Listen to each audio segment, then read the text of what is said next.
Graça e paz, meus irmãos, como é que vocês estão? Espero que vocês estejam extremamente bem. E aí, como é que vocês foram de virada de ano? Foram bem? Espero que sim. Eu tô desejando isso aqui pra vocês agora, né? Porque esse é o primeiro vídeo que de fato eu estou gravando dentro do ano calendário de 2026. Eu sei que já saiu vídeo nesse canal em 2026, mas foi um vídeo que eu deixei programado lá de 2025. É como se fosse uma viagem no tempo, né? Eu postei lá em 2025 e ele só saiu em 2026. Esse é o primeiro que eu estou gravando, é por isso que eu tô te perguntando como é que foi de virada de ano. E eu espero de fato que tenha sido incrível, né? Que você tenha tido uma virada de ano aí de harmonia na presença das pessoas que você ama e, mais importante de tudo, na presença de Deus, que é o mais importante, né? Queria te desejar, cara, um novo ciclo, um ciclo de novas esperanças, de novas expectativas, de sonhos realizados, que as promessas que Deus tem sobre a sua vida, que elas possam, se não se cumprir, pelo menos te deixarem um pouco mais perto dela, te preparar para receber, né? Porque você precisa de estrutura, sim, você precisa de estrutura para receber a promessa que Deus te fez. Então eu te desejo novidade de vida, te desejo um novo ciclo, uma nova estação, e que isso não seja só uma mudança de calendário, sabe? Não uma mudança de algoritmo de 2025 para 2026, não. Que seja realmente uma novidade de vida, que você sinta isso se manifestar na sua realidade. Mas é claro, a gente quer experimentar novidade de vida, mas às vezes não queremos nos movermos para experimentar essa novidade de vida. Não queremos nos atualizar, mudar, obedecer, tirar da nossa vida o que tem que ser tirado e trazer para a nossa vida o que tem que ser trazido. Então que esse seja um ano também de posicionamento, que seja um ano em que você decida fazer aquilo que o Senhor já tem te pedido para fazer, para que você de fato possa experimentar um ano de realizações, um ano de vitórias. Amém?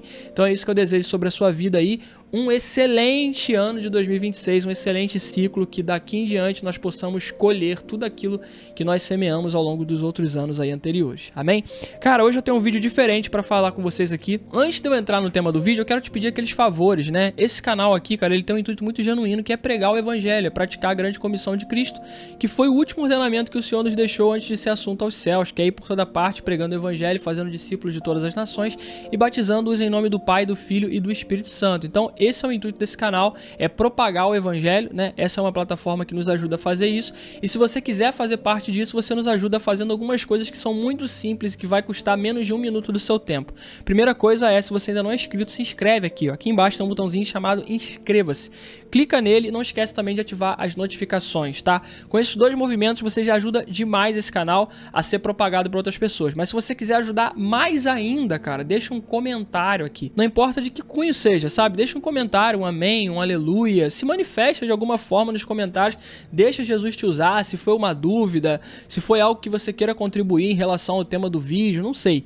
Deixa um like se você gostar, se você não gostar também pode deixar um dislike, tá? Porque todas essas ações de engajamento vão dizer pro YouTube que esse conteúdo é relevante não só para você, mas também para outras pessoas, e ele vai entregar para outras vidas aí que talvez ainda não conheçam o evangelho. E quem sabe a gente não consiga aproximar mais essas pessoas de Cristo aí e ganhá-las para Jesus. Amém? Então, dito isso, vamos ao tema do vídeo. Espero que você já tenha se inscrito. Espero que você já tenha feito todos esses processos aí que eu te pedi. O primeiro ponto que eu acho interessante aqui é que eu não sei se você já tinha prestado atenção isso na história de Noé, mas tá lá em Gênesis capítulo 5. E às vezes a gente deixa passar batido isso daqui porque tá num contexto de genealogia. A gente não gosta muito de ler genealogia, né? A gente não gosta muito desses livros que falam sobre genealogia. Por exemplo, Levíticos, Números, né? Esses livros assim que falam de detalhes muito específicos, a gente não gosta. A gente gosta mais de histórias, a gente gosta de processos com vitórias no final, histórias dos personagens, dos heróis da fé, a gente gosta dessas coisas. Mas, cara, a palavra de Deus, toda ela, em sua integridade, ela tem a sua importância, tá? E ela esconde tesouros, e esses tesouros às vezes estão nos lugares que você menos espera, tá? Às vezes ele vai estar numa genealogia.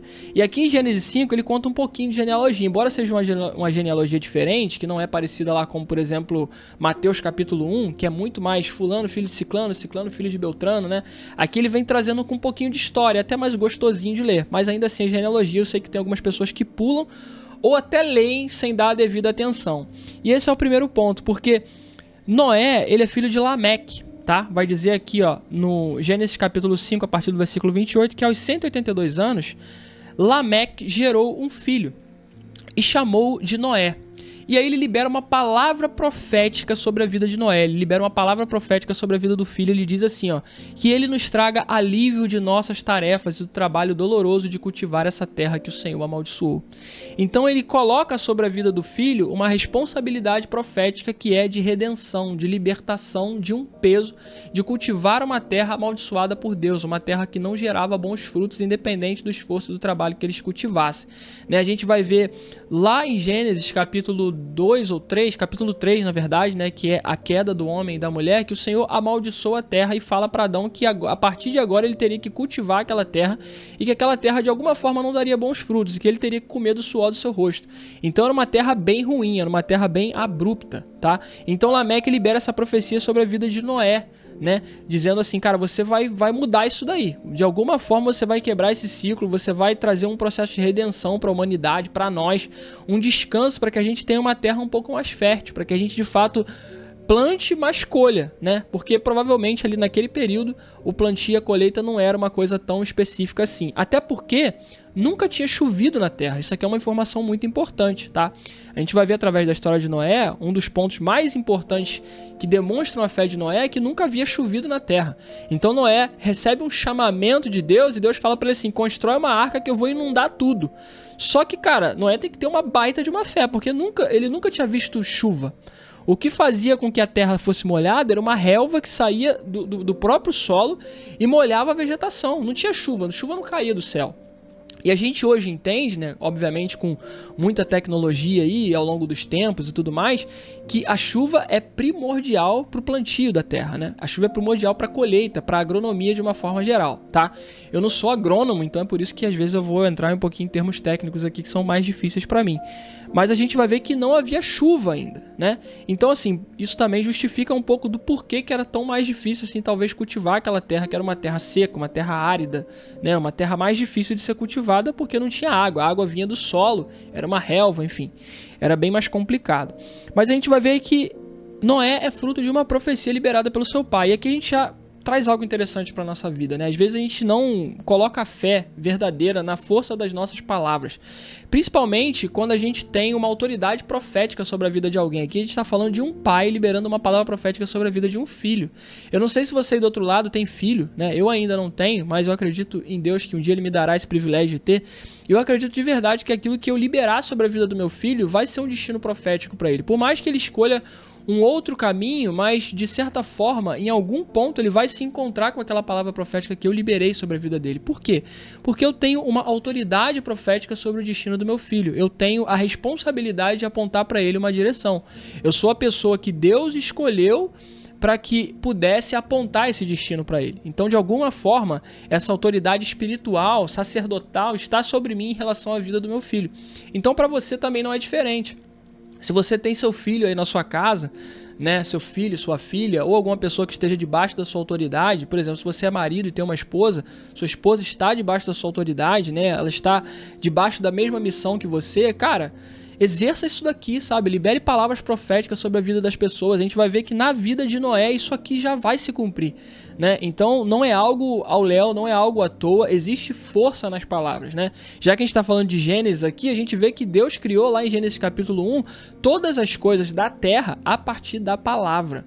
Porque a gente sabe que a palavra é o princípio ativo de Deus, que é o próprio Cristo, né? João capítulo 1, no princípio era a palavra era Deus e estava com Deus, por meio dela todas as coisas foram feitas e sem ela nada do que foi feito se fez. Então quando você professa uma palavra, basicamente o que você está ativando é o princípio ativo de Deus, você está professando o próprio Cristo sobre a sua realidade, obviamente, se essa palavra for positiva, porque também tem a intercessão contrária, que é a intercessão demoníaca, que é quando você reclama, quando você murmura, e aí, ao invés de você acelerar, você atrasa aquilo que o Senhor tem para fazer na sua vida. Mas as palavras têm poder. Então esse é o primeiro ponto que eu quero liberar para você aqui sobre a história de Noé. Esse é só o começo, tá? Agora a gente vai partir para o capítulo 6, cara, de Gênesis. E é óbvio, como eu disse, eu não vou ler tudo. Eu vou pincelar alguns pontos aqui que eu achei interessantes sobre a história de Noé, beleza? Se você quiser, não. Na verdade, eu te aconselho fortemente a depois ler toda a história de Noé e tirar suas próprias conclusões, colher para você os frutos dessa palavra, que talvez sejam diferentes daquilo que o Senhor falou comigo. Beleza? Então vamos lá, Gênesis 6.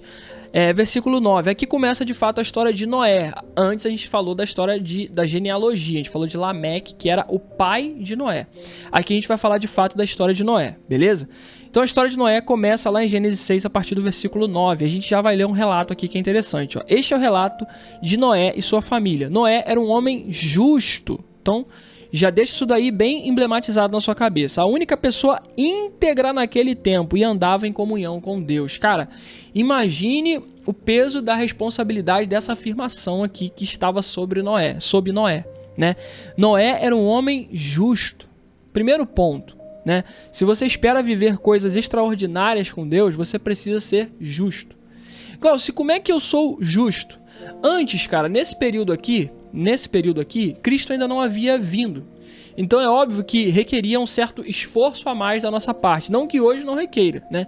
A gente tem que escolher Cristo todos os dias. Todos os dias que a gente acorda, a gente faz uma escolha. A escolha é, eu escolho caminhar com Cristo. É como a música do Thales diz, né? Todo dia o pecado vem e me chama. Todo dia ele vai bater na sua porta. E você tem que continuar escolhendo Deus todos os dias, escolhendo a Cristo todos os dias. Mas nessa época aqui, a sua justiça, ela flertava de certa forma com uma justiça própria. O contato, a comunhão com Deus, a relação com Deus era um tanto quanto diferente.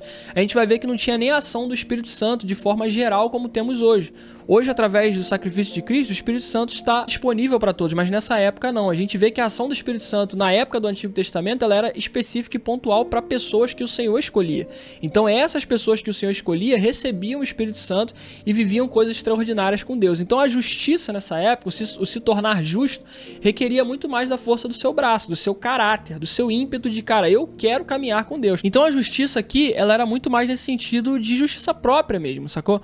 Então, você tinha que fazer por onde para caminhar com Deus, você tinha que obedecer os mandamentos, os preceitos. Nessa época não tinha nem a lei mosaica ainda, era muito antes disso. A gente vai ver que a lei mosaica só vem lá na frente, depois de Abraão. Então o relacionamento com Deus era bem diferente, era bem distinto do que a gente conhece hoje. Hoje nós somos justificados através do sacrifício de Cristo. O que nos justifica não é a nossa própria força. O que nos justifica é o que Cristo fez por nós. Ele nos justifica, é isso que nos torna justos. E o que a gente tem que fazer para nos tornarmos assim? Confessarmos a Cristo como nosso Senhor e Salvador, né? A palavra diz que aquele que crê é salvo, né? É óbvio que aqui eu não estou pregando a hipergraça, que uma vez que você aceitou Jesus, você pode fazer o que você quer, pecar e viver à torta e à direita, que você vai continuar salvo. Não é isso que eu acredito, tá? Eu acredito que o sacrifício de Cristo te justifica, mas isso não é um aval para você viver pecando. Na verdade, é um aval para você ser liberto do pecado.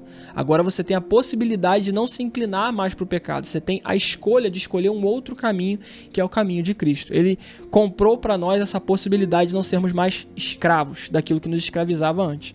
Mas a gente vê aqui que Noé era um homem justo, cara. Então esse é o primeiro ponto, viver coisas extraordinárias com Deus, viver processos extraordinários com Deus, ter a sua história contada por Deus de alguma forma, cara, requer justiça. Você tem que ser uma pessoa justa, beleza? E mais do que isso, Noé era a única pessoa em toda a terra, cara. Olha o peso profético disso aqui. Noé era a única pessoa em toda a terra que era íntegra de verdade, ou seja, que era uma pessoa inteira e que caminhava com Deus, que escolheu caminhar com Deus. E cara, como é que era essa relação com Deus, né? A gente vê aqui que, se eu não me engano, a partir de Enos, né, que é o filho de Sete, que é o filho de Adão e Eva depois de Caim, que as pessoas voltam a buscar o Senhor. Algumas pessoas voltam a buscar o Senhor. E a gente vê a história, por exemplo, de Enoque, que foi um homem que caminhou com Deus, né? Ele vem dessa descendência ali. E esse cara resolve andar com Deus, ele anda tanto com Deus, ele é tão firme com Deus que ele não morre. Ele é levado por Deus de tanto que Deus o amava, né? Então a gente vê que nesse período existia uma forma de se relacionar com Deus, mas as pessoas se inclinavam ao pecado. A gente vai ver mais à frente na história de Noé que Deus fala sobre a tal da livre-agência, tá? Que eu já vou entrar nisso também. O que é a livre-agência? O que eu acredito em relação a isso, né? Eu não acredito no livre-arbítrio, eu acredito na livre-agência. E Deus, ele vai falar isso daqui na história de Noé também, mas é um ponto, beleza? Então aqui o que eu quero te chamar a atenção é que Noé era um homem justo, tá? Não era um homem justo, ele era a única pessoa íntegra na terra, a única pessoa que caminhava com Deus, ou seja, todos os outros escolheram o caminho oposto, o caminho contrário, o caminho do pecado, enquanto Noé era o único homem justo, e por isso ele foi escolhido por Deus. Aí aqui, Gênesis capítulo 6, 22, a gente pula lá pra baixo, tem todo o chamamento de Noé. Como eu disse, eu não vou entrar na parte trivial, eu não vou entrar na parte óbvia da história, que é Noé sendo chamado para construir a arca, esse tipo de coisa. Cara, isso eu acho que não é tão importante de se falar porque você já conhece essa história. Então eu quero focar nos pontos aqui que talvez sejam um pouco diferentes, que sejam aqueles pontos que você dá menos ênfase, que você dá menos foco. 22, Noé fez tudo exatamente como Deus lhe havia ordenado. Então a gente vai ver que Deus vai dar um script para Noé de como ele deveria construir a arca. Vai ter que ser desse tamanho, você vai ter que fazer com esse tipo de madeira, você vai ter que betumar por dentro e por fora, você vai ter que fazer uma porta que só dá para abrir por fora e fechar por fora, você vai ter que fazer isso, fazer aquilo, tem tantos côvados, você vai ter que trazer tantos animais. Cara, Deus dá especificações, então isso mostra pra gente que Deus é um Deus de detalhe. E quando ele nos cobra obediência, ele nos cobra obediência detalhista, tá? Se Deus te pediu alguma coisa, ele te pediu algo detalhado. Faça isso. E a sua obediência tem que compreender os detalhes de Deus. Então a gente vai ver aqui que Noé, fez tudo exatamente como Deus havia lhe pedido, lhe ordenado. Né? Gênesis capítulo 6, 22. Noé cumpriu exatamente aquilo que Deus ordenou para que ele fizesse. Todas as especificações da arca. E aqui é interessante, porque a obediência de Noé salvou a vida dele e da família dele. Porque pensa comigo, Deus escolheu Noé para construir a arca. Ele sabia que traria um dilúvio sobre a terra que mataria todos os seres viventes que estavam sobre ela. Beleza? Mas vamos supor que Noé obedecesse pela metade. Vamos supor que Noé falasse assim, cara, beleza, eu vou construir a arca. Só que eu vou construir do meu jeito. Eu não vou usar esse tipo de madeira, eu não vou betumar por dentro e por fora, eu acho que se eu betumar por dentro já tá de ótimo tamanho. Eu vou construir uma porta que seja aberta por fora e por dentro, porque a hora que eu quiser abrir, eu vou abrir. Eu vou construir com tantos côvados, eu vou levar só um animal de cada espécie, eu vou fazer do meu jeito, entendeu? Eu vou obedecer, mas vou obedecer parcialmente. Cara, Noé corria um grande risco, porque provavelmente essa arca não daria certo. Ela não cumpriria com eficácia o papel que ela deveria cumprir durante ali todo o período do dilúvio. Provavelmente essa arca iria naufragar, iria entrar água, iria afundar. Em algum momento algo de ruim iria acontecer com Noé e a sua família. Então, por mais que ele tivesse sido escolhido para ser a pessoa que traria redenção para a terra, através de quem Deus daria o novo start a partir daquele momento ali de dilúvio, cara, se Noé não tivesse obedecido com diligência tudo, exatamente ponto por ponto do que Deus falou, ele poderia ter morrido ainda dentro da arca, que era aquilo que Deus escolheu para ser a salvação. Então, isso ensina algo para nós, né? Quando Deus te pede obediência, obedeça no sentido estrito, linha por linha, ponto por ponto, palavra por palavra, parágrafo por parágrafo. Não deixe nada passar em branco, porque isso pode salvar a sua vida e a vida da sua família, beleza? Então isso aqui é muito importante para nós. Vamos lá para Gênesis capítulo 7, tá? Gênesis capítulo 7, eu vou ler com você o versículo 2, o versículo 5, o versículo 13 e apenas, tá? O versículo 2 vai dizer assim pra gente, leve com você 7 casais, macho e fêmea de cada espécie de animal puro e um casal macho e fêmea de cada espécie de animal impuro, tá? Eu coloquei essa parte aqui porque eu achei interessante, tá? Talvez seja uma dúvida que você tenha quando você estiver lendo aí Gênesis capítulo 7 sobre o que de fato seriam esses animais puros e animais impuros, né? Algumas pessoas defendem a ideia de que esses animais impuros eram os animais que não poderiam ser comidos, não poderiam ser consumidos. Defendem isso a partir do ponto de vista de que lá na lei mosaica, lá na frente, o Senhor vai estabelecer que alguns animais poderiam ser consumidos e outros não, como por exemplo a carne de porco, que os judeus não comem até hoje porque consideram uma carne impura. Só que não tem lógica a gente assumir essa realidade aqui, porque aqui ainda não existia a lei mosaica, ainda não era estabelecido por Deus o que era certo e o que era errado. E outro ponto que a gente tem que levar em conta aqui é que nessa época aqui as pessoas eram herbívoras, tá? Tudo indica que as pessoas se alimentavam de plantas, legumes, vegetais, frutas, etc. Elas não se alimentavam de animais. Beleza, o pecado entrou no mundo e o pecado fez com que os animais, as pessoas, ficassem corrompidas, né? Então pode ser que algumas pessoas se alimentassem de carne de animal? Claro que sim, mas isso não era algo permitido por Deus ainda. A gente vai ver que isso só acontece lá na frente, tá? Então nesse contexto aqui, das pessoas que caminhavam e obedeciam a Deus, elas eram herbívoras, elas não tinham a cultura de se alimentar de carne, então não faz muito sentido essa teoria. O que eu tenho para mim é que esse animal impuro e puro que o Senhor fala, são animais que eram intraespécies. O que é isso, Lawson? Por exemplo, vamos pegar aí o cachorro, né, que é mais fácil pra gente. Vamos supor que você tenha um pug, e aí você tenha também um pincher, que são dois animais de porte pequeno, né, e aí você quer criar uma nova raça de cachorro, aí você bota aquele pug para cruzar com aquele pincher, e vai nascer uma nova raça, né? Uma nova raça de cachorro. Isso vai gerar uma raça impura. a gente chama, né, por exemplo, um cachorro que é puro, ele nasce das mesmas raças. Então, se você quer um Golden Retriever, você vai colocar um Golden Retriever macho com Golden Retriever fêmea e vai nascer um filhote de Golden Retriever puro. Agora, se você colocar um Golden Retriever para cruzar com um Pitbull ou com um vira-lata, ele não vai ser mais puro, ele vai ser impuro. Então, eu acredito que o que o senhor estava falando aqui eram animais que cruzaram intraespécies, né? Animais de uma espécie que cruzaram com outras espécies, e o Senhor chamou isso de impuro. Por que o Senhor chama isso de impuro? Porque lá em Gênesis capítulo 1, ele vai dar um ordenamento quando ele cria os seres viventes, quando ele cria os animais domésticos, os animais selvagens, os animais dos céus e os animais do mar. Ele dá um ordenamento, uma automação. Ele diz assim: multipliquem-se de acordo com a sua espécie. Então a gente vê que até isso o pecado deturpou. Não era para os animais se relacionarem extra-espécies, ou seja, com espécies diferentes das deles. O que Deus estabeleceu dentro do plano dele era: se relacionem e multipliquem-se dentro da sua espécie. Então ele chama de animais impuros porque provavelmente o pecado corrompeu até os animais e eles estavam se relacionando com outras espécies. Então ele pede para que ele coloque na arca ali os animais puros e impuros. Isso aqui é só a título de curiosidade, caso você fique com essa dúvida aí. Essa é a tese que eu defendo, eu acho que é a que faz mais sentido, beleza? Versículo 5, Noé fez tudo exatamente como o Senhor lhe havia ordenado. Então, mais uma vez aqui, Noé recebeu outro ordenamento, que era um ordenamento difícil, tá? Colocar todos os animais da terra, né, de espécies puras e impuras dentro da arca. Cara, isso aí deve ter sido uma tarefa absurda, assim. Óbvio que Deus deve ter guiado os animais, como a gente vê nos filmes aí, né, nos filmes da Disney, né, Deus guiando os animais até a arca, mas imagina organizar isso, cara. A gente não sabe aqui se os animais nessa época eram herbívoros ainda, né? Porque provavelmente eles comiam frutas, plantas, etc. A gente vê lá em Gênesis também que o Senhor determina isso. O Senhor dá aos animais e aos homens, né, todo tipo de plantas, de frutas, de legumes, etc. Não podia se comer carne. Inclusive os animais viviam em harmonia uns com os outros. Não existia essa cadeia alimentar que existe hoje de um predar o outro, né? Não tinha essa coisa. Então, o que acontecia nessa época era: os animais eram herbívoros. A gente não sabe se de fato era assim ou se Deus deu um ordenamento para que os animais se tornassem herbívoros dentro da arca. Porque você imagina aí um leão do lado de um antílope, né? Você dentro da arca ali fazendo essa organização, ó, o leão vai ficar do lado do antílope. Cara, o leão é predador do antílope, então ele não pode ficar do lado de um animal que ele naturalmente preda, né? E eu fico imaginando toda essa burocracia para organizar tudo isso dentro da arca aí, caso os animais fossem carnívoros, né? Eu penso em todas essas coisas assim, e é uma coisa interessante a se pensar. E mesmo com todo esse trabalho, cara, a gente vê Noé sendo diligente na ordem que Deus dá. Cara, isso aqui reforça para nós.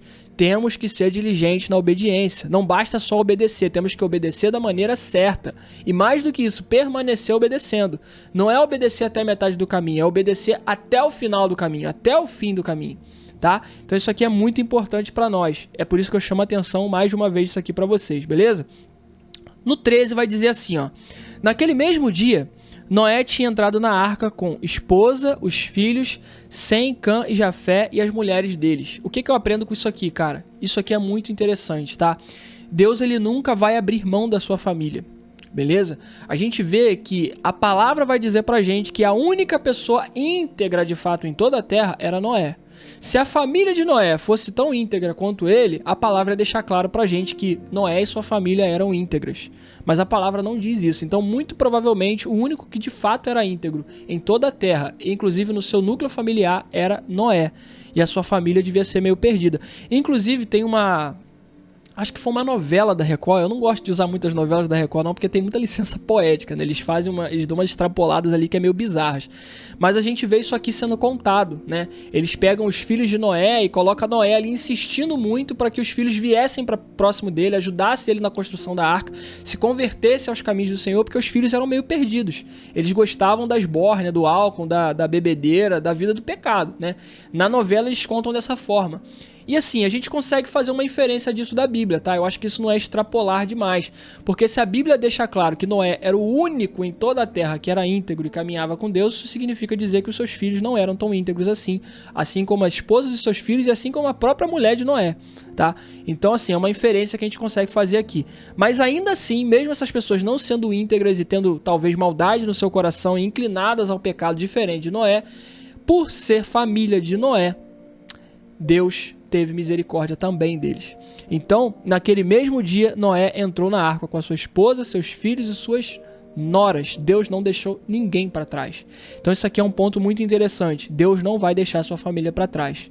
Não entra nessa de tipo assim, cara, eu sou o único santo da minha família, eu sou o único santo da minha casa, porque ninguém quer nada com Deus, minha esposa não quer nada com Deus, meu marido não quer nada com Deus, minha família não quer nada com Deus, meus filhos não querem nada com Deus, então eu acho que é melhor largar todo mundo e viver minha vida como uma pessoa de Deus. A vontade de Deus nunca vai ser a separação da família, e sim a união. Então se Deus levantou você na sua casa, significa que você tem uma missão, e a missão é pregar o evangelho para os que são seus. É colocá-los dentro da sua arca, ainda que eles não sejam íntegros como você na terra, beleza? Ah, Glauci, como é que eu vou saber se essas pessoas vão se converter no final dos tempos, no final das eras, enfim? Cara, você não vai saber. O seu papel é confiar em Deus e fazer a sua parte. Se eles vão se converter ou não, isso não é com você.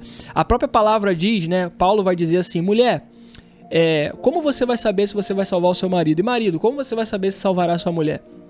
Então você não tem essa certeza, você não tem essa convicção, tá? Você só tem que fazer a sua parte e confiar que Deus é poderoso para fazer o impossível. Mas aqui, esse ponto me chama muito a atenção, porque independente de Noé ser o único íntegro, o Senhor também salvou a família de Noé, porque ele não deixa a família para trás. Deus não desestabelece aquilo que ele estabeleceu. Lá em Gênesis capítulo 3, capítulo 2, na verdade, ele vai dizer assim, por isso deixará o homem seu pai e sua mãe e se unirá à sua esposa. E aquilo que o Senhor uniu, que o homem não separe. Esse é o fundamento do casamento. A gente vê uma igreja hoje que tem pregado com banalização a seguinte mensagem. A pessoa fez isso, larga e começa de novo. A pessoa fez aquilo, larga e começa de novo. As pessoas estão terminando casamentos, largando suas famílias por qualquer motivo. Isso não é uma coisa que Deus quer. Isso é uma coisa que o diabo quer. E se isso está passando pela sua cabeça de alguma forma, eu quero te colocar isso aqui através da história de Noé para que você não caia nessa cilada do inimigo. Essa não é a vontade de Deus. A vontade de Deus para o homem e para a mulher é o casamento. Se você casou, continue insistindo no seu casamento. Coloque sua família dentro da sua arca. Amém? Bom, Gênesis 7 a gente foi. Agora vamos lá para Gênesis 8. Gênesis 8, versículo 1. Deixa eu tomar uma água aqui que eu tô cheio de sede, irmão. Deixa eu pegar uma aguinha aqui que é importante, né?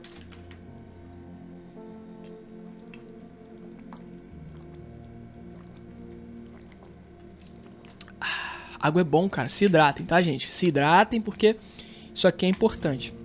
Bebam água. Gênesis 8, versículo 1. Então Deus se lembrou de Noé e de todos os animais selvagens e domésticos que estavam com ele na arca. Deus fez soprar um vento sobre a terra e as águas do dilúvio começaram a baixar. Essa parte aqui eu marquei porque primeiro a gente vê, né, que é o término ali do processo de Noé no processo do dilúvio, né, no contexto do dilúvio ali onde ele está prestes a sair da arca. Mas o que eu achei interessante aqui é esse versículo 1 que eu achei muito engraçado, né, e na verdade eu trouxe ele mais como um cunho divertido do que de fato como uma questão teológica pra gente trabalhar, mas é a palavra dizendo assim, então Deus se lembrou de Noé e de todos os animais. E cara, a primeira coisa que eu fiquei pensando aqui enquanto eu tava lendo isso aqui, às vezes eu dou essas viajadas assim, eu acredito de verdade que Deus tem senso de humor, né? Que Cristo tem senso de humor e que lá no céu ele deve ficar rindo dessas coisas que a gente fica pensando. Mas eu fiquei imaginando assim, né? Deus colocando Noé e a família dentro da arca, vai dizer que é ele mesmo que fecha a porta da arca por fora para que Noé não tivesse como abrir por dentro, porque ele não queria que Noé salvasse ninguém além de sua família e dele mesmo. Então ele fecha a porta e a arca começa a andar e a arca não tem nem leme, não tem nada que possa guiar a arca. É Deus que está guiando a arca ali. E aí a palavra vai dizer que Deus se lembrou de Noé, como se Deus tivesse esquecido de Noé. E aí eu fico imaginando Jesus, né, que ele já existia nessa época, né? Gênesis vai dizer, façamos o homem à nossa imagem e semelhança. Então o Senhor está falando claramente com alguém, provavelmente é o Filho, né? No princípio a terra era sem forma e vazia, o Espírito de Deus pairava sobre a face das águas e Deus disse, haja luz. Esse falar é o princípio ativo, é a palavra, e a palavra a gente vê lá em João capítulo 1, que é o próprio Cristo. Então Jesus já existia, o Filho já estava com o Pai. Então eu imagino Jesus, né, chegando para Deus e falando assim, Pai, como é que tá o processo do dilúvio aí? Deus falou, cara, tá tudo concluído, cara, consegui fazer tudo aquilo que eu queria fazer. E aí Jesus falando assim, Noé? Aí Deus falando assim, ih caramba, Noé, cara, esqueci do cara. Você imagina isso, cara? Mas parece que é isso que a palavra tá dizendo pra gente, né? Deus falando, caramba, cara, esqueci de Noé, cara, meu Deus do céu, vamos lá, meu Deus do céu. Ele falando, eu mesmo do céu. Cara, às vezes eu fico lendo a palavra assim, eu fico rindo comigo mesmo, que eu acho que Deus coloca isso aqui justamente pra te dar umas risadas mesmo, né? Mas é óbvio que isso daqui é o que a gente chama de antropomorfismo, né? Que é quando o escritor do texto, ele usa uma palavra que é uma alegoria humana. É algo que a gente vai conseguir entender com a nossa capacidade limitada e não da perspectiva divina da coisa. Talvez se ele tentasse explicar de uma outra forma, para o nosso entendimento limitado, a gente não conseguiria entender. Então isso aqui é só uma linguagem, uma forma de colocar, né? Deus se lembrou, né? Não é que Deus tenha esquecido, é que naquele momento foi o momento. Chegou o momento e Deus foi lá e fez o que tinha que fazer. Deus não se esquece de ninguém, beleza? Mas eu só trouxe esse ponto aqui porque eu achei engraçado, eu acho que seria um alívio cômico interessante da gente brincar aqui. Gênesis 8, versículo 21 vai dizer o seguinte: o aroma do sacrifício agradou ao Senhor, que disse consigo: nunca mais amaldiçoarei a terra por causa do ser humano, embora todos os seus pensamentos e seus propósitos se inclinem para o mal desde a infância.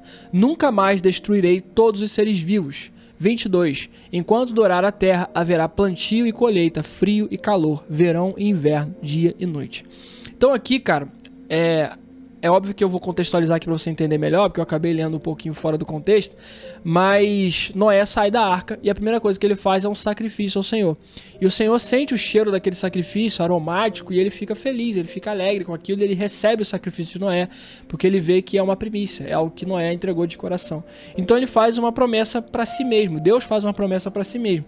E é aqui que se cumpre a palavra de Lameque, lá atrás, você lembra? Lá em Gênesis capítulo 5, que Lameque libera uma profecia sobre a vida do filho, que ele seria responsável por livrar o povo do peso de cultivar uma terra que era pesada, amaldiçoada por Deus. Então aqui se cumpre a palavra daquele pai sobre a vida de um filho. Então olha o poder da palavra como é importante. O próprio Deus, ao sentir o aroma do sacrifício, ele diz o seguinte: nunca mais amaldiçoarei a terra por causa do ser humano. Então, cara, a gente vê aqui Deus mudando um decreto profético negativo sobre a terra por conta do que Noé fez, né? Por conta daquele processo de obediência de Noé desde o começo da construção da arca, de uma época em que não chovia, até o final do processo, onde Noé sai da arca e a primeira coisa que ele faz é sacrificar o Senhor. Ou seja, ele não só seguiu a Deus no início, mas como seguiu em todo o processo, e depois do processo, quando de fato chegou na tal da terra prometida, que a gente pode por assim dizer que quando Noé sai da arca é a terra prometida dele, é onde de fato ele vai começar a vida e acessar o propósito daquilo que Deus tem para a vida dele, ele também continuou caminhando com Deus. Então não é sobre como começa, nem sobre o enredo, mas sobre como termina também. Como que você termina o seu processo, né? Então isso aqui é um ponto interessante. E a partir dessa atitude de Noé, Deus muda um decreto sobre a terra e se cumpre aquilo que Lameque tinha liberado sobre a vida do filho, né? Que ele fala: cara, você vai livrar a gente desse peso, você vai trazer redenção para essa terra. E aqui a gente vê manifesta a misericórdia de Deus talvez pela primeira vez.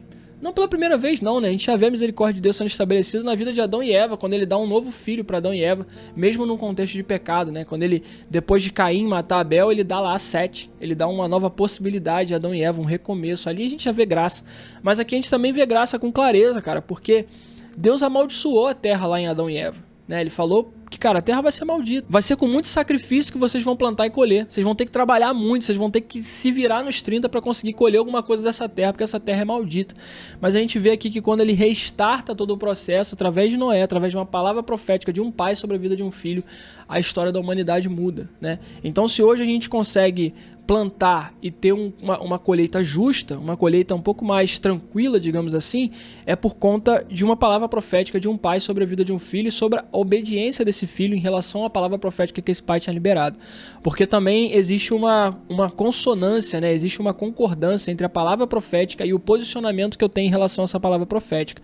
Então, assim, eu posso, como pai, liberar uma palavra profética sobre a vida do meu filho, mas ele, o meu filho, exercendo o seu livre-arbítrio, pode não querer seguir em consonância com aquela palavra profética e escolher uma vida completamente diferente, e aquela palavra profética não vai se cumprir sobre a vida dele. Então é a convergência de duas coisas. É a palavra profética de Lameque sobre Noé e a obediência de Noé em convergência com a palavra profética que recebeu do pai. Então tudo isso aqui é o casamento perfeito que culmina na bênção do Senhor sobre uma terra maldita. Olha como isso é poderoso, irmãos. Olha como a palavra de Deus é poderosa, irmãos. Cara, eu amo a palavra de Deus. Eu não sei você, mas eu amo a palavra de Deus. Como é incrível, irmãos. Como é incrível a palavra de Deus, de verdade. E aqui a gente vê no 22, ó, enquanto durar a terra, haverá plantio e colheita, frio e calor, verão e inverno, dia e noite.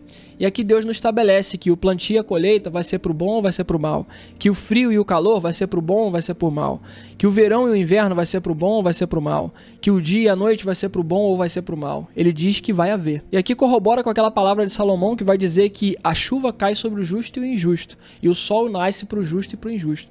Então, cara, Deus é um Deus equivalente, né? Ele é um Deus igualitário. Ele deu a oportunidade para ambos os lados.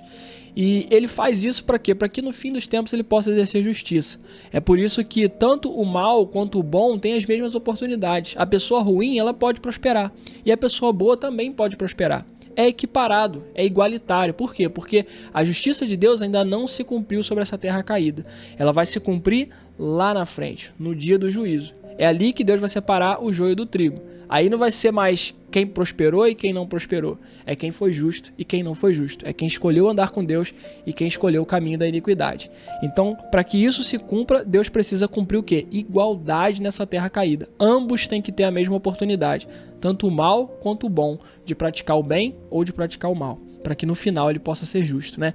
Eu fiz um vídeo um pouco mais claro sobre isso aqui que eu tô falando com vocês, que é onde eu falo do dilema do mal, né? Eu vou deixar aqui nos cards, vou deixar no final também aí para que você assista, e eu falo um pouquinho sobre esse dilema do mal. Eu acho que isso é interessante. Se você quiser assistir aí, fica a dica para você, beleza? Cara, aí aqui Deus confirma a aliança com Noé, né? Então Deus abençoou Noé, abençoou seus filhos e ele refez o mesmo ordenamento que ele fez lá atrás. Então aqui é óbvio, né, que a gente só tem o primeiro Adão e o segundo Adão, que é Cristo, mas de alguma forma Noé tem esse pouco de... tem um estigmazinho ali de Adão, né, cara? Alguma coisa nesse sentido, porque a gente vê que ele dá o mesmo ordenamento que ele fez para Adão lá atrás, né? Quando ele cria Adão e Eva, ele fala, sejam férteis e multipliquem-se, encham a terra. Isso ele falou para Adão lá atrás. E aí Adão não cumpriu aquilo, a terra foi maldita por conta da queda, por conta do pecado, ele resetou tudo, e a partir de Noé a gente vê ele confirmando essa aliança, dizendo novamente, sejam férteis e multipliquem-se, encham a terra. Todos os animais da terra, todas as aves do céu, todos os animais que rastejam pelo chão e todos os peixes do mar terão medo e pavor de vocês, porque eu os coloquei debaixo do seu domínio. Então é exatamente aquilo que ele fala para Adão e Eva lá no jardim, Gênesis capítulo 2 e 3, a gente vê ele repetindo aqui para Noé. Ou seja, é um recomeço, é uma redenção. Cara, a gente vê talvez a primeira redenção de fato, assim, com clareza na Bíblia, é através da história de Noé, né? É Deus fazendo tudo de novo, faço nova todas as coisas. Aí ele nos dando uma nova oportunidade, né, de fazer as coisas do jeito certo, como deveriam ser feitas. Aí no versículo 5 ele vai dizer, exigirei sangue de todo aquele que tirar a vida de alguém. Se um animal selvagem matar alguém, deverá ser morto. Quem cometer assassinato também deverá morrer. Isso aqui talvez é uma dúvida teológica para algumas situações que a gente falou lá atrás, né, sobre os animais serem herbívoros, sobre deixarem de ser, por que os animais são carnívoros, enfim, tem todo esse contexto, né, de como que era a harmonia dos animais no jardim. Obviamente os animais não predavam os seres humanos, nem os humanos predavam os animais. E também os animais não predavam uns aos outros. A própria palavra vai dizer que eles eram herbívoros, eles se alimentavam de plantas e enfim, vegetais, esse tipo de coisa. Mas o pecado, cara, ele afetou até mesmo os animais. O pecado, ele afetou toda a existência. Às vezes a gente olha para o pecado e fala assim, o pecado só afetou a gente. Não, ele afetou toda a terra. Tudo aquilo que era para ser harmônico se tornou inarmônico, se tornou desarmônico. Sabe, tudo saiu do plano de Deus, tudo se tornou divergente daquilo que Deus queria. Inclusive os animais. Os animais eram para viver em harmonias com os seres humanos e uns com os outros. Não era para um predar o outro. Era para ter alimento para todo mundo, era para ter equilíbrio para todo mundo. Era para eles se relacionarem entre suas próprias espécies, gerarem animais puros.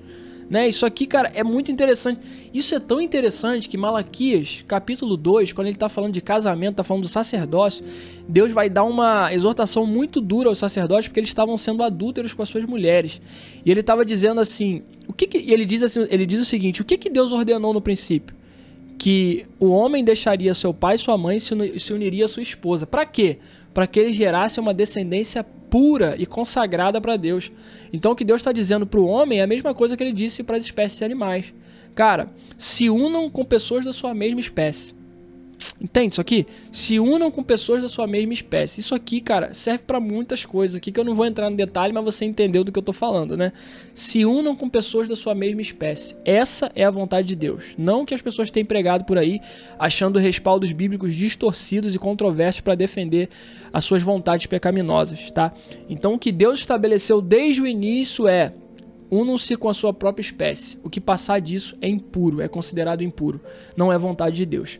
Beleza? E aqui pra gente finalizar, eu quero de novo deixar essa cereja do bolo de como Deus transforma maldição em bênção. Como Deus tem essa capacidade de transformar algo que é considerado maldito em uma bênção. Cara, isso fala muito da graça de Deus, da misericórdia de Deus. Cara, eu vou ser incisivo nisso aqui porque essa história tá cheia da graça de Deus. De verdade. Olha só que interessante. Acontece aquele episódio de Noé ficar bêbado. Vocês devem conhecer esse episódio aí, tá? Se você não conhece, tá lá em Gênesis capítulo 9, a partir do versículo 18, tá? Eu não vou ler aqui porque é muito longo, mas basicamente Noé vai plantar uma videira e ele vai beber do fruto dessa videira, que é o vinho, e ele vai se embriagar. E aí ele dorme nu, ele entra pra sua tenda e dorme nu. E o seu filho Cã, né, vai entrar na tenda e ao invés dele cobrir o pai, ele vai contar pros irmãos, provavelmente em tom de deboche. Os irmãos vão entrar de costas pra não ver a nudez do seu pai, pra não envergonhá-lo, e vão cobri-lo com um manto. Quando o pai acorda, ele fica sabendo do que Cã fez. E o que ele faz? Ele amaldiçoa o filho. Ele diz, aí ele vai professar a seguinte palavra: quando Noé se recuperou da bebedeira e descobriu que Cã, seu filho mais novo, havia feito, exclamou: maldito seja Canaã, que ele seja o servo mais insignificante de seus parentes. Então a gente tem um cara que recebeu uma profecia positiva do seu pai sobre a vida dele, essa profecia se cumpriu sobre a vida dele, ele entendeu o poder dessa profecia e ele libera uma profecia contrária sobre a vida do filho pela vergonha que o filho fez passar. E como que uma palavra profética tem poder tanto pro bem quanto pro mal, cara? Porque a gente vai ver que através dessa maldição aqui que Noé libera sobre a vida de Cã, cara, os povos, né, que vão se derivando aqui de Cã, da genealogia de Cã, a maioria deles se tornam os inimigos de Israel. Então, por exemplo, os cananeus, os amorreus, os jebuseus, os heveus, os filisteus, todos esses povos são descendências de Cã. Cara, olha o poder de uma palavra profética, tá? Tanto pro bem quanto pro mal. Isso aqui é interessante pra nós. Só que é interessante que ele fala assim: maldito seja Canaã. Isso aqui me chamou a atenção. Porque eu falei assim: como assim, Senhor? Como que Noé libera uma palavra dessa? Maldito seja Canaã. Se lá na frente, depois de Moisés, Josué e etc., a gente vai ver que o Senhor promete, a partir de Abraão, né? A gente pode trazer até um pouquinho mais pra trás. A partir de Abraão, ele promete uma terra que emana leite e mel. E ele chama de terra prometida. Uma terra abençoada, uma terra de descanso pro seu povo. E que terra é essa, irmãos? Que terra é essa? Canaã. Aí você vê Noé falando assim: maldito seja Canaã. Aquilo que Noé amaldiçoou, Deus abençoou para dar ao seu povo. Cara, isso aqui é muito forte, cara. Isso aqui é muito forte porque diz pra gente: não importa a maldição do homem. Se Deus decidiu abençoar, será abençoado. Irmãos, não importa se alguém liberou uma palavra contrária contra a sua vida, contra as suas circunstâncias, contra a sua família, contra os seus trabalhos, suas finanças, não importa. Não importa se alguém liberou uma palavra profética contrária contra a sua vida, no sentido de, às vezes, não entender o que estava fazendo. Por exemplo, seu pai, sua mãe, seu entendimento cristão, talvez tenha liberado palavras malditas sobre a sua vida, que você não ia prestar pra nada, que você não ia dar pra nada, que você ia ser isso, que você ia ser aquilo, que você ia casar e ia separar, que seus filhos seriam como você, que, cara, que sua vida não ia prosperar, que você era inútil, que você era bizonho, que você isso, que você aquilo outro. Cara, não importa o que professaram sobre a sua vida, a maldição do homem não é nada diante da bênção de Deus. Ei, Noé disse: maldito seja Canaã, e Deus falou: bendita seja Canaã, essa é a terra que eu vou dar para o meu povo como terra de descanso. Então, num lugar que foi estabelecido maldição, Deus trouxe bênção. Num lugar que foi estabelecido maldição, Deus trouxe bênção. Essa história tá cheia de redenção, cara. E essa é a palavra de Deus, uma história de redenção. Esse foi o Praticando a Palavra podcast de hoje. Eu quero muito que você reflita sobre cada ponto que eu trouxe aqui pra você, que você seja incisivo, cara, seja intencional. Acho que intencional é a melhor palavra. Leia essa palavra com diligência, sabe? Olhe para os contextos. Eu li alguns textos espaçados aqui, mas todos esses textos que eu li têm contextos. Leiam os contextos, tirem suas próprias conclusões, leiam a palavra. Se essa mensagem já falou com você, imagina o que a palavra com contexto não pode falar. O que isso não pode mudar a sua vida, o que isso não pode mudar a sua realidade, cara. sabe? Então, de fato, faça esse exercício, seja intencional, deixa o Senhor ministrar o seu coração aquilo que Ele tem para ministrar, deixa Ele fazer o que Ele tem para fazer através da palavra de Deus. Eu li aqui de Gênesis a partir do capítulo 5, que é a genealogia ali, que termina na genealogia de Lameque para com Noé, e terminei aqui em Gênesis capítulo 9, que é basicamente o finalzinho da história de Noé ali, mas tem alguns outros desdobramentos para frente, então você pode ler do capítulo 5 ao 9, que você vai chegar nesses textos aqui que eu li com você, beleza? Cara, que história linda, né? Eu aposto que talvez você do outro lado não tenha percebido essas nuances aqui na história de Noé, mas eu espero que a partir desse vídeo você possa ter tido um pouco mais de clareza. Beleza? Então é isso, eu fico por aqui. Beijo grande no seu coração, um excelente 2026, mais uma vez, seja um ano incrível para todos nós, que os nossos planos e sonhos se realizem segundo a vontade de Deus, que Ele seja sobre você, sua casa, sua família, e como nós falamos de uma história redentiva, que o Senhor possa te redimir, caso você esteja precisando também de uma redenção na sua vida, de uma restauração, de um renovo, de alguma forma. Valeu? Então é isso. Beijo grande no seu coração e não se esqueça, Jesus é o centro. Até mais. Tchau, tchau.